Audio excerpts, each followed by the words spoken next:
Picture this. You just dropped $2,000 on a brand new laptop online. Mm-hmm. You did all the research. You finally pulled the trigger right. You get the confirmation email. You're feeling great. Yeah, that instant gratification. Exactly.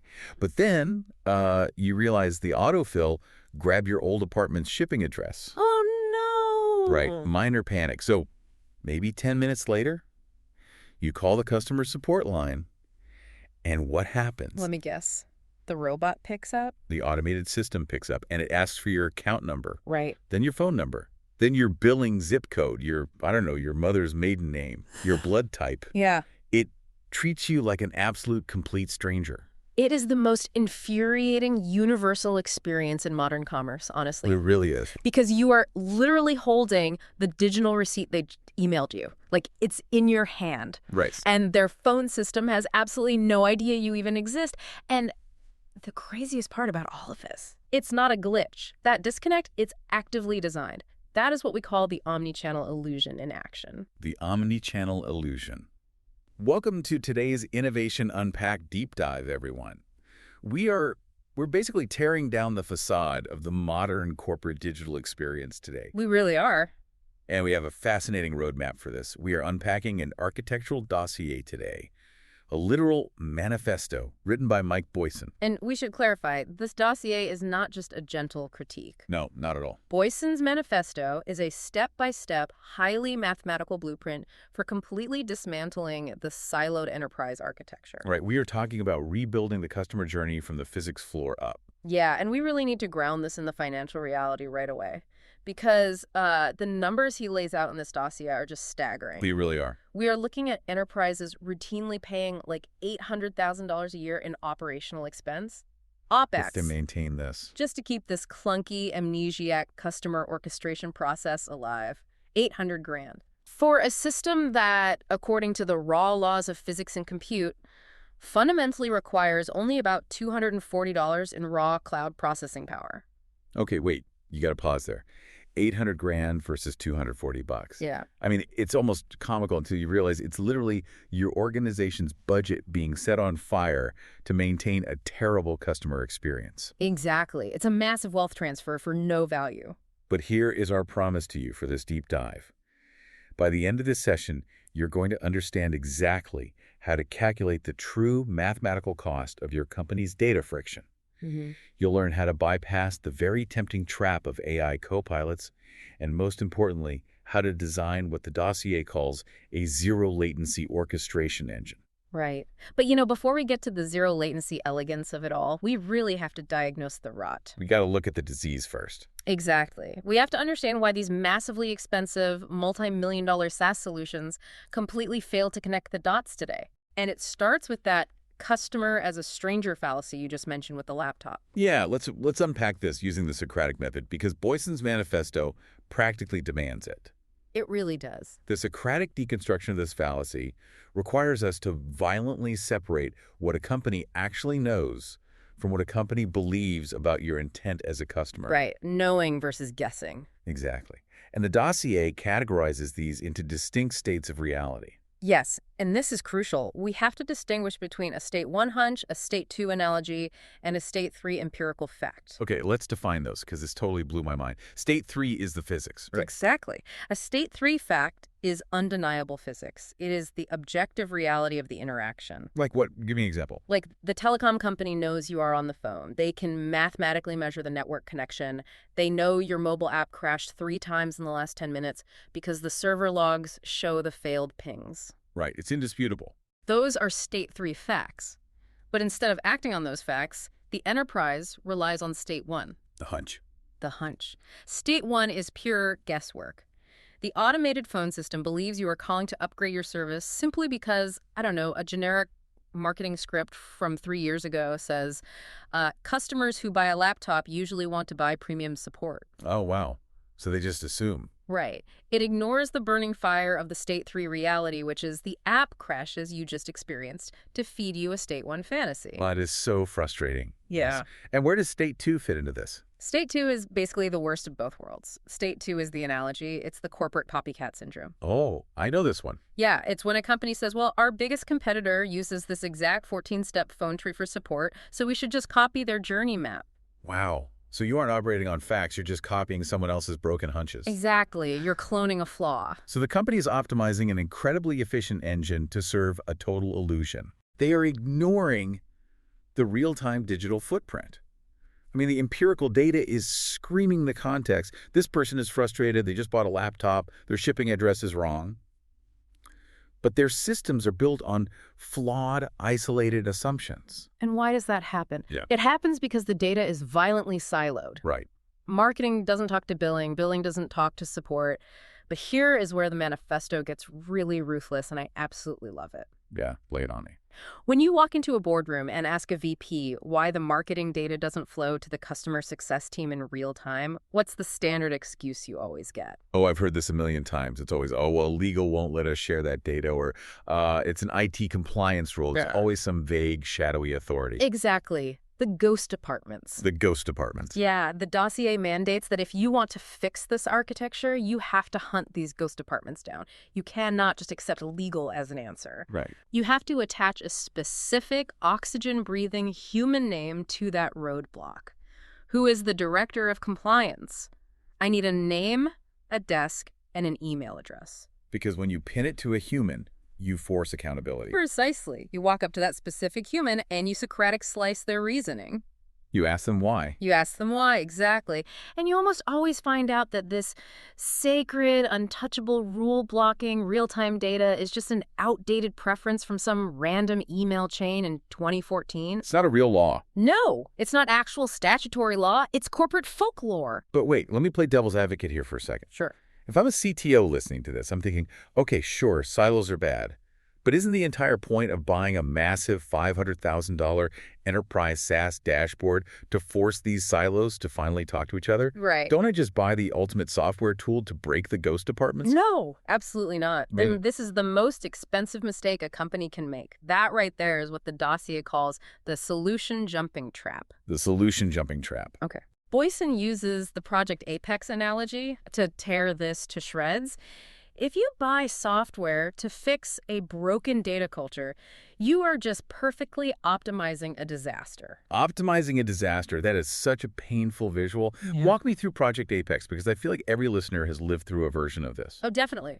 Think about how enterprise software is actually bought in the real world. Okay. A VP of sales gets furious because their reps are, flying blind on customer renewals. So they demand a unified real-time tracking dashboard. Standard operating procedure. Exactly. A massive internal committee is formed. They give it a cool name. They call it Project Apex.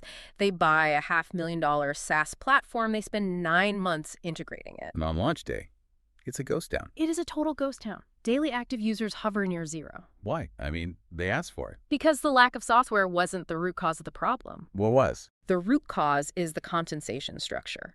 The enterprise pays sales reps a bonus for hoarding client data in their own private local spreadsheets to protect their commissions from other reps. Oh, wow. Yeah. If you buy a beautiful SaaS UI without fixing the human incentives to hoard data, nothing changes. You simply cannot fix a cultural, behavioral problem with a software update. Okay, that makes perfect sense. You treat the symptom, not the disease. Exactly. And this leads us to what the Dossier calls the axiom audit. Yes. You have to distill the customer journey down to its state 3 physical and digital truths before you buy anything. You throw out the competitors' templates, you ignore the ghost departments, and you ask, what is the indivisible, undeniable truth of a digital interaction? And when you strip away all the corporate logos and the bloated dashboards, what are you actually left with? You're left with physics. I mean, a digital interaction is just a 256-bit encrypted payload. That's it. That's all it is. It's a tiny string of text. It just needs to move from a customer's mobile device to a central cloud server in under 50 milliseconds to trigger an API response. That is the absolute physics floor of commerce. Right. A 256-bit payload. Pure, weightless data moving through space. Yeah. And anything stacked on top of that. The 24-hour batch processing delays, the massive legacy CRM databases, the manual human approval loops, that is all bloated corporate dogma. It's just noise. It's noise waiting to be deleted. Which brings us to the math. And I really want to focus here because if the software dashboards don't fix the silos, what is the actual tangible financial cost of forcing this tiny payload of data through this broken pipeline? let's get into the idiot index. Prepare yourself, because the math is absolutely brutal. We are looking at an inefficiency ratio of 3,333 to 1. Wow. Okay, you have to break that down for me. Where does that 3,333 come from? Let's look at the commercial numerator first. This is the top half of the fraction. This is the bloat. You've got your legacy journey orchestration platforms, your massive enterprise SaaS contracts. They cost anywhere from 150 grand to well over 500 grand a year just for the license to log in. Just to turn the screen on. Exactly. But the software is just the beginning. The real cost is the human capital required to keep it from collapsing. You have the data stitchers. Oh, the human duct tape. I know these people. They look exhausted. They are exhausted. These are 2 to 3 full-time senior data engineers pulling down maybe 145 grand a year each, plus a small army of marketing ops managers. And what are they actually doing? They don't innovate. Their entire existence is just manually mapping data fields, duct taping broken webhooks, and baby-so-fragile APIs because the billing software and the marketing software refuse to speak the same language. That sounds miserable. It is. So you add the SaaS licensing and that trapped human OpEx together, and your commercial numerator sits at roughly $800,000 annually. Okay, so that's the massive numerator. 800 grand just to keep the lights on. Now let's look at the theoretical denominator, the floor. Right. What does this cost if we just look at the raw physics of that 256-bit customer interaction? Right. We strip away the humans, we strip away the bloat. Exactly. If you run a tiny encrypted payload through modern serverless cloud compute like AWS Lambda or Google Cloud Functions, processing 1 million events cost roughly 20 cents. 20 cents for a million interactions. Yes. Let's scale it up to enterprise levels. Let's say you have 10 million omnichannel touch points a year. Okay. 10 million times a customer buys something, clicks an email, or opens a support ticket. 10 million times your system resolves an identity and triggers a webhook. At 20 cents per million, your raw compute floor is just $240 a year. So we take the $800,000 reality and we divide it by the $240 physics floor. That is your 3,333 to 1 idiot index. That is insane. Enterprises are paying a 333,300% premium purely to subsidize their own internal organizational friction. It's an inefficiency delta that should terrify any CFO listening to this right now. Think about it this way. I mean, this is like paying $80,000 for a single ordinary cup of coffee, just because you're subsidizing the barista's cross-country private jet commute, the construction of a custom aqueduct to bring the water, and a legal team to approve the roast. Yes. The actual coffee beans and water cost pennies. The payload costs pennies.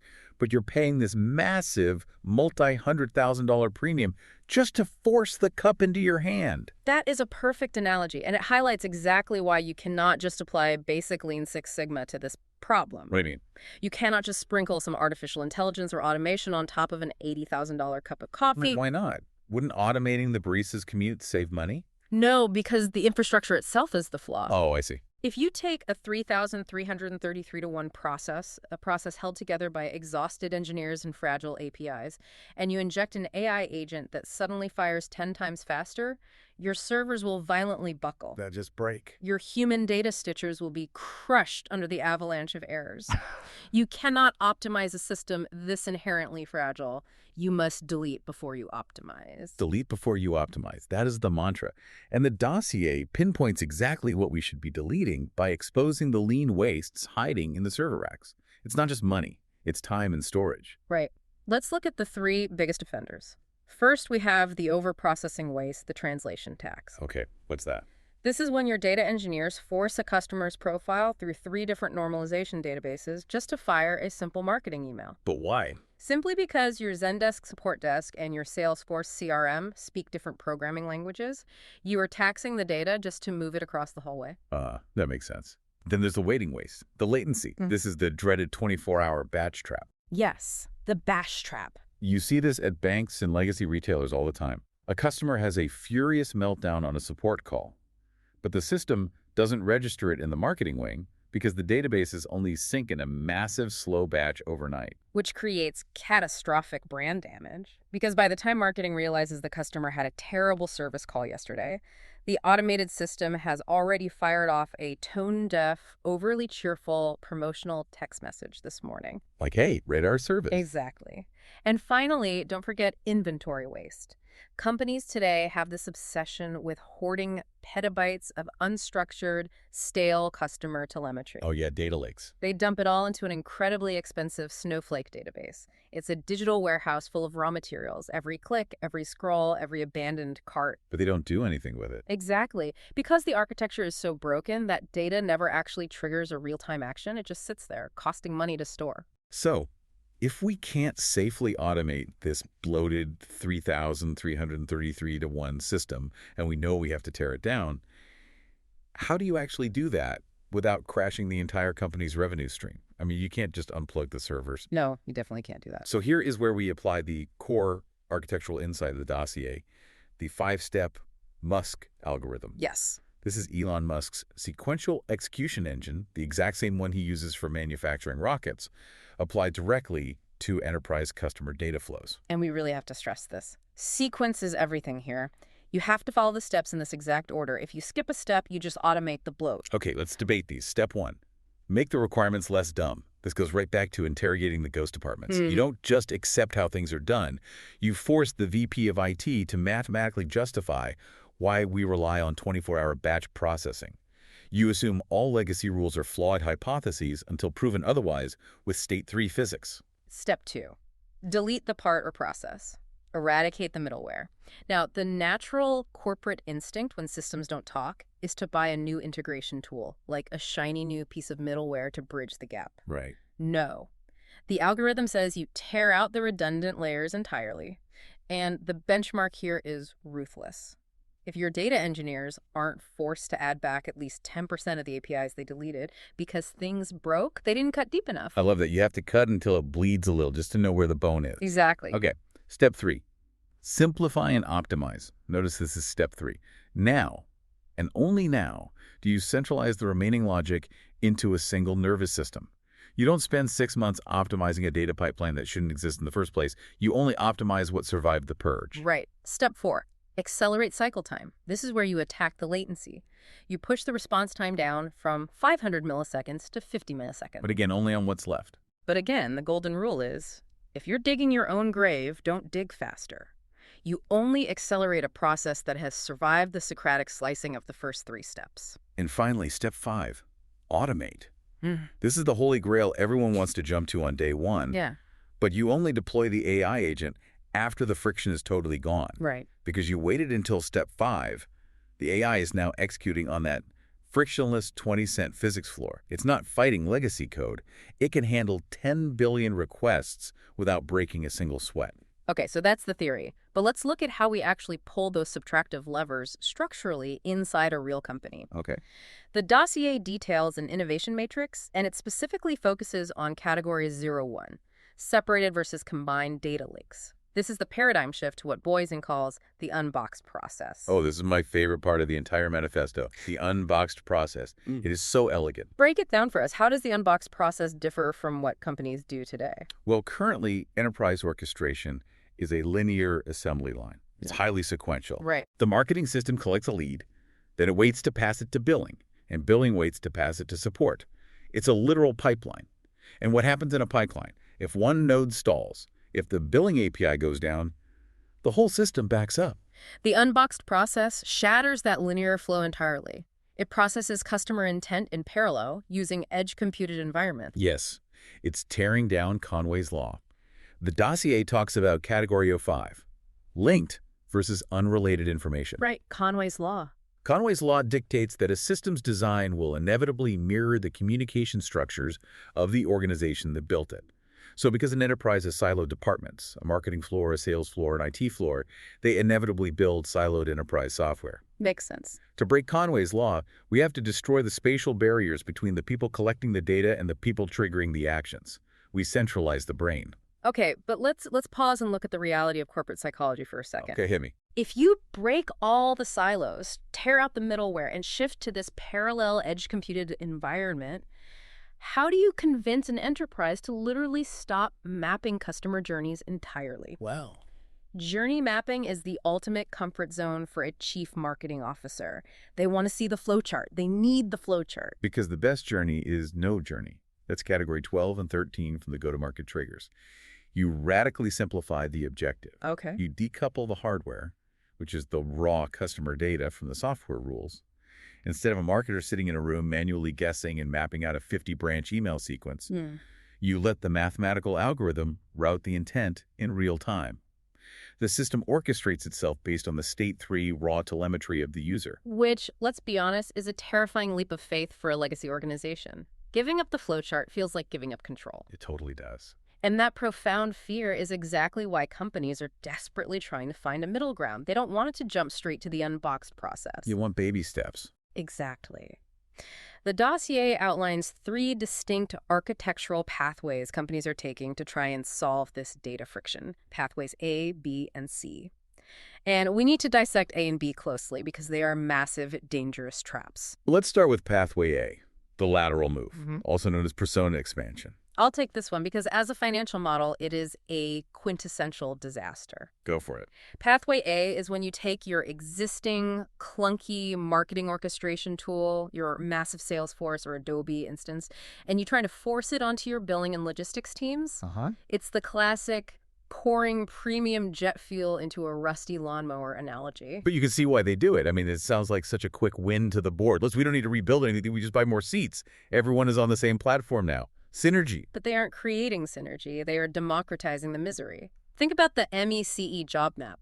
The what? MEC. It stands for mutually exclusive, collectively exhaustive. It's a way to map the specific friction a user faces. The logistics coordinator on the loading dock does not care about email open race or top-of-funnel click-throughs. They care about real-time triage when a high-value package is delayed in transit. You are taking a batch-processed marketing hammer and forcing the logistics team to use it as a supply chain scalpel. Oh, that's bad. So functionally, what does that do to the underlying architecture of the company? It scales the technical debt violently.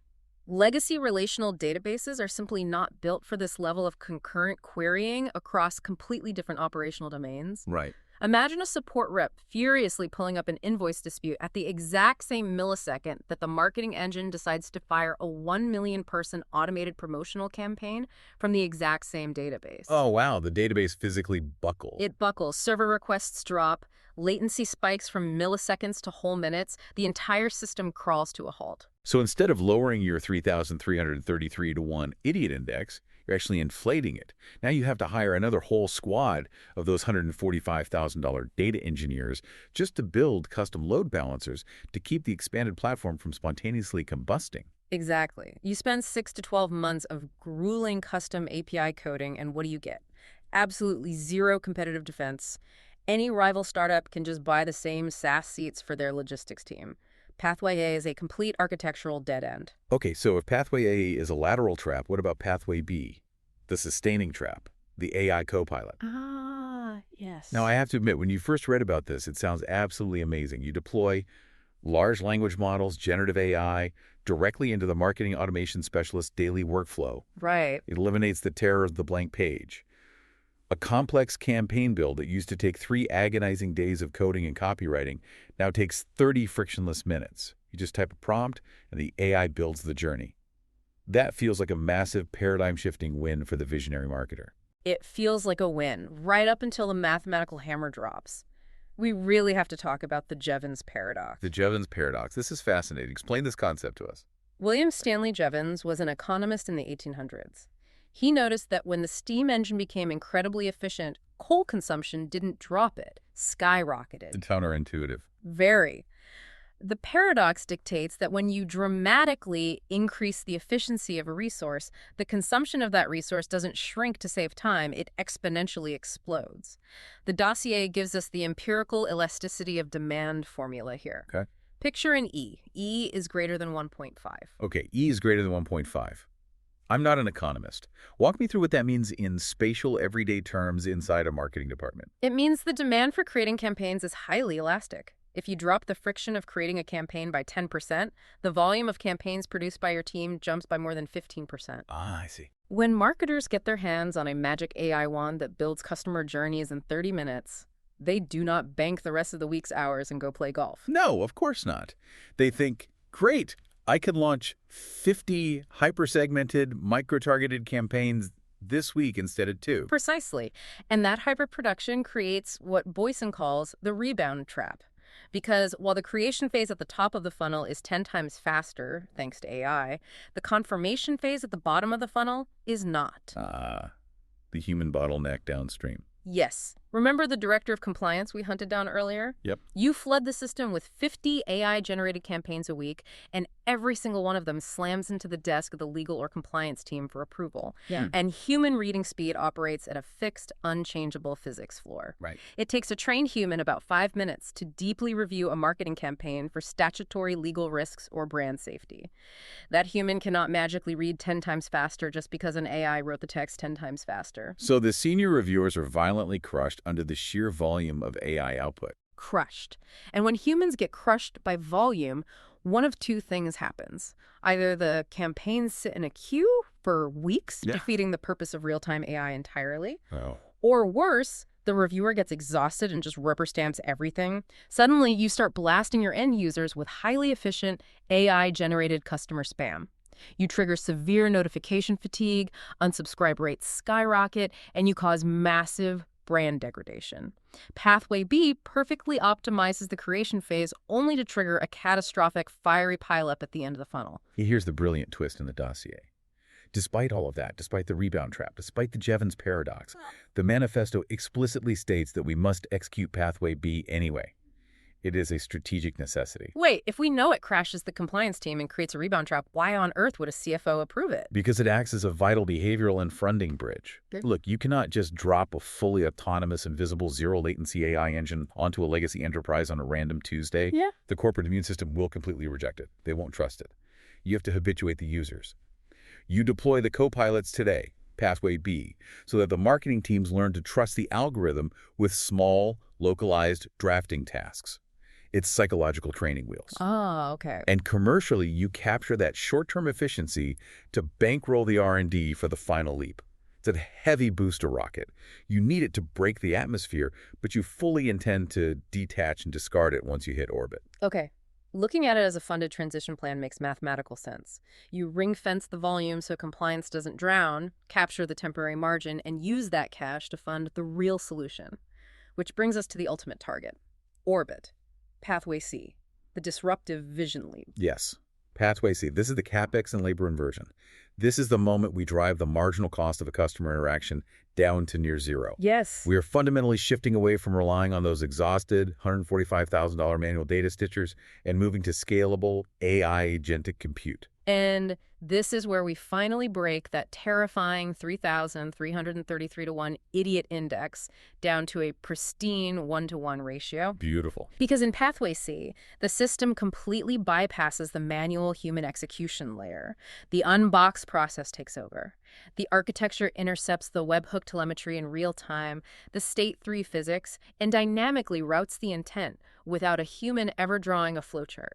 But wait, we just established that you can't remove humans entirely without terrifying the enterprise and running afoul of compliance. So how does Pathway C actually work in reality without causing a panic? This is the genius of the HITL trust bridge. HITL. HITL, human in the loop.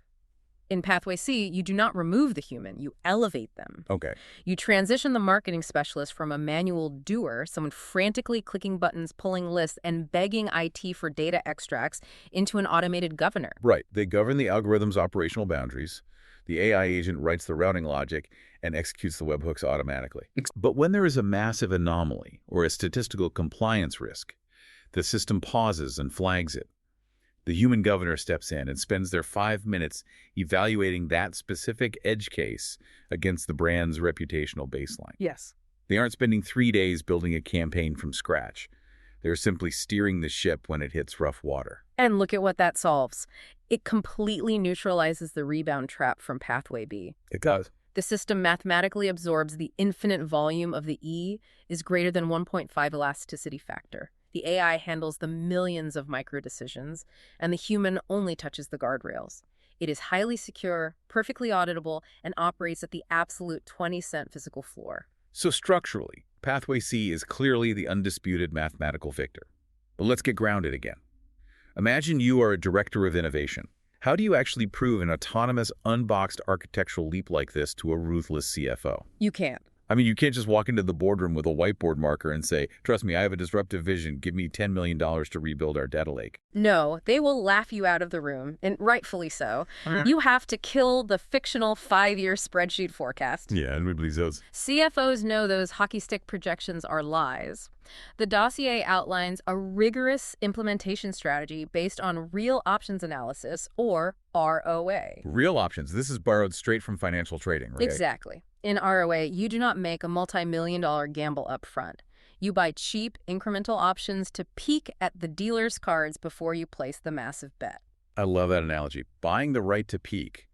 How do we execute these staged bets? There are 3 strict phases. Phase 1 is explore. You validate the core first principle without writing a single line of code. This loops right back to the Socratic interrogation. Yes. The investment scope in Phase 1 is practically $0. You spend a few hours interviewing the ITVP to validate if that 24-hour batch processing rule is truly a statutory law or just a corporate hunch. And if it's just a hunch? If you prove it's just a hunch, you've successfully bought the option to proceed to the next stage. Which is Phase 2, validate. And this is where we get to nerd out on the unified validation engine. Because at this stage, we aren't guessing what the employees want. We are abandoning Likert scales entirely. Thank God. Likert scales, those 1 to 5 employee surveys, are useless arithmetic averages. They tell you nothing about actual urgency. Right. Instead, Boysen deploys the top box gap formula. Picture the formula in your head. G equals percentage I minus percentage S. Okay, G equals percent I minus percent S. Translate that for us. Key is the gap. It equals the percentage of people who rate a specific workflow step as highly important minus the percentage of people who are actually satisfied with it. It measures the raw deficit of functionality. But the dossier warns about a massive trap here. Self-reporting bias. Think about the last time you took an internal software survey. Oh, it's always skewed. If you ask a marketing department what features they want, they will rate every single shiny new button as a critical 5 out of 5. Yes, we need AI. Yes, we need real-time dashboards. We need everything. Exactly, which is why the formula doesn't stop there. You take that urgency gap, G, and you multiply it by R, the derived importance. The Pearson correlation coefficient. Yes. R is the ultimate truth teller. It mathematically proves if fixing a specific step actually correlates to the employee's overall ability to do their job. Okay, let me visualize this. Let's say we survey the team about the friction of matching anonymous cookies to an email address. Everyone complains about it, so the gap, G, is huge. Right. But when we run the correlation, the R value approaches 0. What does that mean? It means they might love to complain about it at the water cooler, but fixing it doesn't actually impact their core output or satisfaction. Exactly. It's just noise. We ignore it. Yeah. We only allocate capital to steps that generate a massive objective need score. R. R multiplied by G. Precisely. You only spend money fixing undeniable mathematical pain points. Which leads us to the final, most critical staged bet. Phase 3. Execute. The MVPR. The minimum viable prototype. Notice the pronunciation there. It's a prototype with a lowercase r minimum viable prototype, not minimum viable product. We do not jump into building a scalable, expensive cloud infrastructure yet. We launch a Wizard of Oz concierge test. Wait, Wizard of Oz meaning it looks like a fully automated Pathway C system to the user, but it's actually humans pulling the levers behind the curtain. Exactly. You isolate a tiny, heavily controlled subset of your business, maybe just 1,000 users, and your engineering team manually simulates that 20 cent per million events compute floor. You manually intercept the payloads and execute the zero-latency routing. You do this to definitively, empirically prove the 10x value creation to the CFO before you ask for the massive Series B funding required to actually build the automated factory. But who exactly are we surveying and testing during these Wizard of Oz phases? Because if we just ask the general marketing specialist, won't they just revert to Pathway B and ask for more AI campaign features? That is the fatal trap. You must isolate the exact human who will be absorbing the future friction of the system. You target the HITL compliance governor. Right. If that specific governor does not trust the algorithmic routing, pathway C completely collapses. And this is where the MECE job map comes back into play, the mutually exclusive, collectively exhaustive map. Yes. The dossier breaks the execution of any task down into 9 chronological phases. Define, locate, prepare, confirm, execute, monitor, resolve, modify, conclude. But we don't care about all 9. We surgically target just 2 of them, locate and execute. Just those 2. Yes, we pinpoint the exact micro-moment a human governor waits for a legacy API to sync, and the exact moment they physically click launch to approve an algorithm's decision. We test the latency of the data, and we test their psychological certainty during that 5-minute review cycle. If you focus your validation anywhere else in the map, your data is garbage. This methodology is brilliant. It's so controlled, it de-risks the entire transition. But let's play devil's advocate for a minute. Let's say we do it. We survive the Wizard of Oz MVPR. The data is undeniable. The CFO gives us the Series B funding. We fully execute Pathway C and build this beautiful zero-latency, unboxed process architecture. What happens to the broader market? Oh, this is the best part. How long before the legacy SaaS giants, the massive Salesforces and Adobes of the world, look at what we built, reverse engineer it, and just clone it? This is my favorite part of the entire dossier.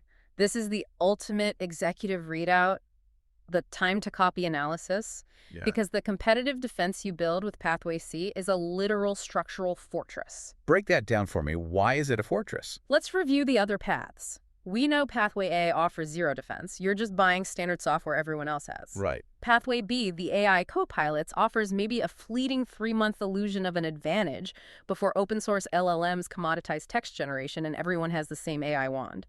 But Pathway C creates an impenetrable 3 to 5 year moat. Because the legacy competitors are physically trapped in their own bloat. Yes. They are financially paralyzed by their own 3,333 to 1 cost ratio. Think about the innovator's dilemma. A massive enterprise SaaS company cannot just copy your 20 cent per million event model.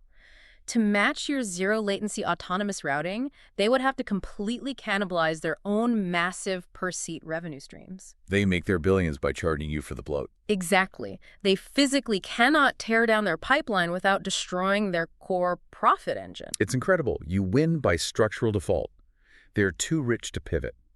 And the scalability of Pathway C, think about the concept of infinite abundance. If your transaction volume spikes 100 times overnight because of a massive, unforeseen behavioral shift in the market, it doesn't crash your downstream compliance reviewers anymore because the AI handles the volume. It just costs you an extra $20 in raw AWS compute.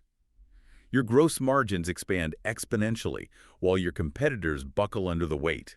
The dossier projects that an architecture like this yields a net revenue retention NRR of over 130%. Oh, we haven't even addressed the elephant in the room regarding marketing technology, privacy regulations. Oh, that's huge right now. What happens when Apple or Google decide to completely kill third-party cookies?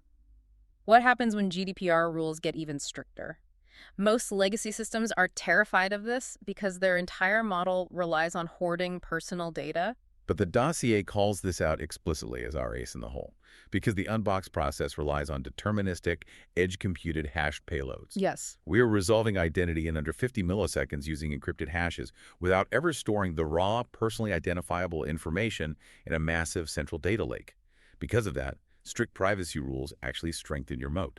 Right. The big tech regulatory barriers will actively kill the legacy probabilistic matching tools that your competitors rely on. But your edge-computed hashes thrive in privacy-first environments. You generate near-zero inventory waste, and you maintain statutory compliance mathematically by default. Okay, let's take a breath and bring this all together.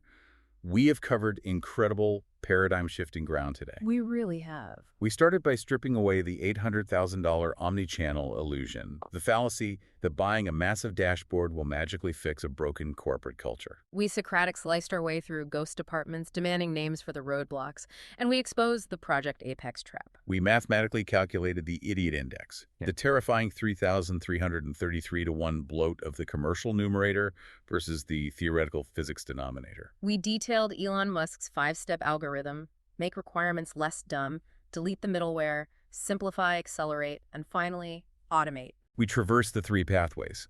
We saw why Pathway A's lateral move is a database-buckling technical debt nightmare. We unpacked the Jevons paradox in Pathway B, why an elasticity greater than 1.5 creates a rebound trap that crushes your compliance team, but why we still need it as a vital funding bridge. And finally, we mapped the Holy Grail, Pathway C, the CapEx and labor inversion, moving away from manual data stitchers and empowering human-in-the-loop governors operating an unboxed process. And we proved that you can fund it safely using real options analysis, deploying the top-box gap formula to kill self-reporting bias, and running a meticulously targeted Wizard of Oz minimum viable prototype. Right. So as we wrap up this Innovation Unpacked deep dive, I want to pose a question based on everything we've explored. Okay. We've talked extensively about driving data friction and identity resolution latency down to absolute zero across every operational node, billing, support, marketing, all operating in real-time parallel orchestration. The unboxed process fully realized. Exactly. But if we follow that logic to its absolute conclusion, if this autonomous architecture truly works, I want to throw this over to you for a final thought. Sure. If human guesswork is entirely removed, and the algorithm dynamically routes the next best action based purely on the state 3 physics of human behavior. What does that mean for the structure of the business itself? That is the ultimate question. Because if the intent is perfectly routed and the response is mathematically instantaneous across all domains, does marketing even exist as a separate corporate department anymore? Wow. Or does the entire enterprise just dissolve its silos completely and become one unified mathematical response to human intent? Think about that as you look at your own organizational bloat today. Apply the Socratic logic we discussed, calculate your own idiot index, and ask yourself, are you just optimizing a disaster, or are you ready to build from the physics floor up?